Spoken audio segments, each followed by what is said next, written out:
Salut tout le monde, j'espère que vous allez bien, bienvenue sur cette chaîne. Donc aujourd'hui nous allons ouvrir les decks Speed Duel qui viennent de sortir courant de semaine. Donc aujourd'hui nous allons tout simplement ouvrir le Speed Duel Yu-Gi-Oh! Voilà, donc encore toujours scellé, je l'ai acheté cet après-midi, toujours pas ouvert.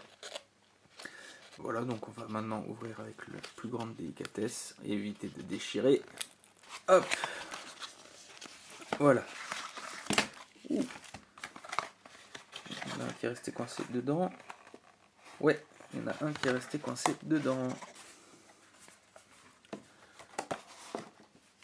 On reçoit le tapis Speed Duel. Donc, pour ceux qui ne connaissent pas le Speed Duel, c'est des duels avec des decks d'une vingtaine de cartes. Et au lieu d'invoquer 5 par 5, on invoque uniquement 3 par 3.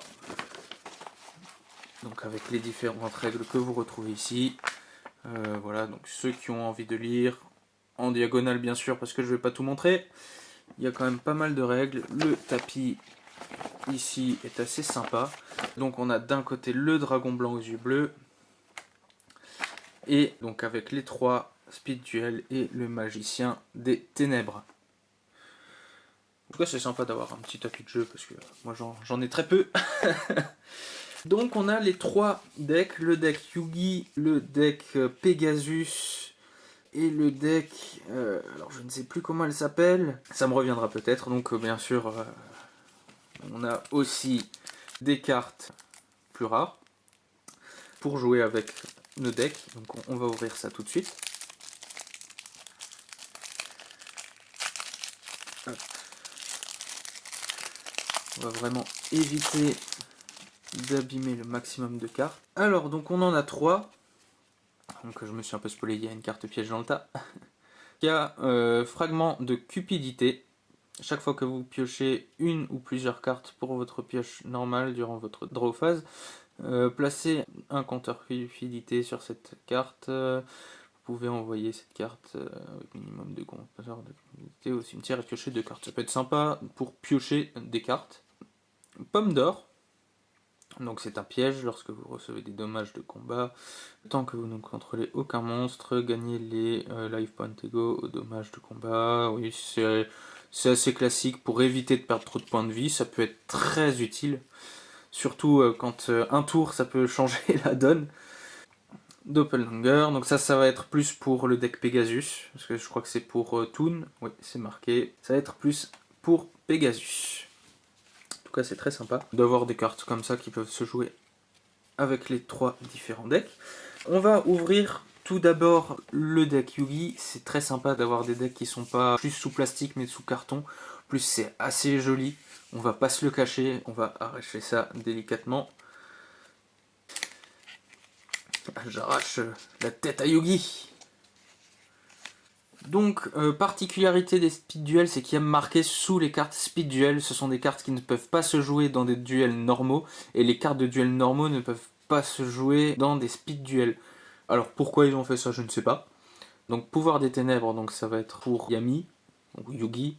C'est savoir que c'est plus ou moins la même personne. Donc, pioche de la destinée. Je vous laisse lire en dessous, hein. Moi je vais pas... Je lirai tout plus tard. Pioche finale. Donc comme dit, hein, le pouvoir des cartes, l'âme des cartes est avec lui. Et bien entendu un magicien sombre, très emblématique de Yugi. On aurait été très déçus s'il n'aurait pas été dedans. Elle y est. Lutin sauvage, carte jouée par Yugi. D'ailleurs je pense que ça va être que des cartes jouées par Yugi. Poupée brigande.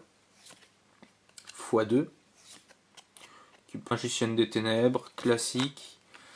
Lexion, le bouffon démoniaque, ok, j'ai pas souvenir qu'il avait joué mais c'est possible. Le verso mystique, double coston, invocateur dragon bleu, ok. 1000 couteaux, carte très emblématique. Pierre de sagesse, attaque de magie noire, carte qui va uniquement avec le magicien des ténèbres. Qu'on a eu, donc ça va bien. Ririoku, Ciblez 2 monstres face recto sur le terrain, divisez par 2 l'attaque d'un monstre, et si vous le faites, ajoutez l'attaque perdue à l'autre monstre. Cet effet dure jusqu'à la fin de ce tour. Très pratique si on veut détruire un monstre très puissant. Poupée de sacrifice. Sacrifier un monstre, invoquer spécialement un monstre de niveau 2, de niveau 7 depuis votre main. C'est très très très intéressant pour invoquer des gros monstres. Donc baguette magique, et équipable à un montre magicien, donc magicien des ténèbres. On passe aux cartes pièges, donc je reviens dessus, on a toujours le speed duel sur absolument toutes les cartes, c'était pas les cartes du début, c'est toutes les cartes. Épée de la force de la lumière, très classique. Cercle du magicien, brouilleur magique, qui est une carte très puissante quand elle est très bien jouée. Cet outil du bandit, et c'était la dernière. En tout cas, des cartes assez sympas, qui restent vraiment des cartes de mon enfance que j'ai connues. Très content de ce deck. C'est un deck de démarrage, c'est pas... je vais jouer, ça va être sympa. Donc on va passer à Pegasus. Donc, dans le monde des toons, télépathie, donc cause de son œil du millénium, je pense, ou non, pas voilà, œil du millénium. Poupée brigande, donc on l'avait déjà dans le deck de Yugi, c'est pas grave. Alligator Toon, très emblématique, qu'on voit jouer dans GX aussi, parce que Pegasus est dans la saison GX, qu'on a 2 fois. Dragon perroquet, emblématique aussi. Lapin des ténèbres, très emblématique. Sorcier masqué Toon, je ne me souviens pas, mais ça ne me choque pas. Sirène Toon, Crâne invoqué Toon, ouais, c'est la carte Toon. Emblématique de Pegasus, c'est la carte Toon. Donc, on passe aux cartes rituelles, donc le renoncer. Je vous laisse lire l'effet, parce que s'il a 0 attaque, 0 de défense, c'est quand même qu'il a un petit effet assez sympathique. Rituel de la noire illusion. Donc c'est pour invoquer le renoncer, tout simplement. Ajoutez une carte toon depuis votre deck à votre main. Toujours pour jouer les toons. Rembobinage toon. Monde des toons, c'était obligatoire, même x2. Yami, qui est très intéressante à jouer quand on a des monstres ténèbres. Épée des profondeurs. On passe aux cartes pièges. Donc défense toon. Jarre de cupidité. Moi je les aime moins parce qu'en fait on les pioche pour piocher une carte. Moi je trouve que mis à part rajouter une carte dans le deck, elle sert à rien. Contrairement à Marmite d'avidité ou pot de cupidité maintenant. Tornade violente. Donc qui peut être assez sympa aussi. Cibler une carte face recto dans la zone magique et piège. Détruisez la carte face recto. Puis son contrôleur peut poser une carte magique piège. Ok. Donc pour détruire la carte magique piège, c'est classique. Deck aussi assez sympa. Après avoir à jouer les uns contre les autres, je pense que ça peut donner des choses intéressantes. Donc on va poser ça à côté de l'autre. Hop, hop, on va faire ça comme ça.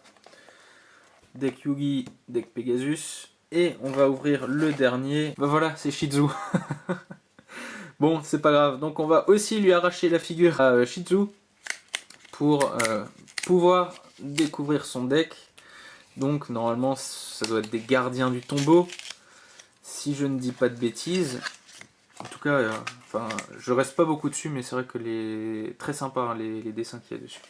Comme tout à l'heure, les cartes compétences. Sort des protecteurs du tombeau, collier du millénium, oui parce que Shizu possède le collier du millénium. Malédiction des protecteurs du tombeau. Donc c'était ce que je disais, c'est un deck protecteur du tombeau, lancier des protecteurs du tombeau, qu'on a x2, et c'est assez sympa. Vassal des protecteurs du tombeau, chef des protecteurs du tombeau, je vous laisse lire les effets, je passe un peu vite. Canonnier des protecteurs du tombeau, assaillant des protecteurs du tombeau, x2. Prêtresse des protecteurs du tombeau, x2 également. Recruteur des protecteurs du tombeau. Chaman des protecteurs du tombeau. Devin des protecteurs du tombeau. Chat. J'allais dire chat des protecteurs du tombeau, mais non, c'est juste un chat de mauvais augure. On passe aux cartes magiques, donc stèle des protecteurs du tombeau. Temple caché de la vallée mortuaire, donc ça c'est une carte effet continu. Ok. Bénédiction de Sébec. Contre-coup sacrificiel, très bonne carte. Rite de l'esprit. Donc œil de la vérité, c'était le dernier. Voilà, donc on a ces 3 decks Yugi, Maximilien Pegasus et Shizu. J'espère que cet opening vous aura plu. On se retrouve pour l'ouverture de Kaiba, Mai et Joey, en espérant qu'on ait un beau dragon noir aux yeux rouges, parce que je préfère le dragon noir aux yeux rouges au dragon blanc aux yeux bleus. Sauf si le dragon blanc aux yeux bleus, on l'a sur les anciens skins, mais je ne pense pas. Merci, passez un bon week-end, ciao ciao.